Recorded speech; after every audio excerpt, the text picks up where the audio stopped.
அஸ்ஸலாமு அலைக்கும் வரஹ்மத்துல்லாஹி வபரகாத்துஹு. அல்லாஹ்வுடைய தூதர் சொன்னார்கள், நான் கற்றுத்தரும் இந்த திக்ரை ஓதுங்கள் என்றார்கள். என்ன அந்த திக்ர்?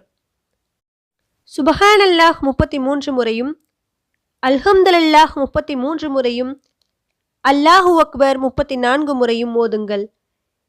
இந்த அமலை நீங்கள் செய்து வந்தால், உங்களை முந்திவிட்டவர்களை நீங்கள் பிடித்து விடுவீர்கள்.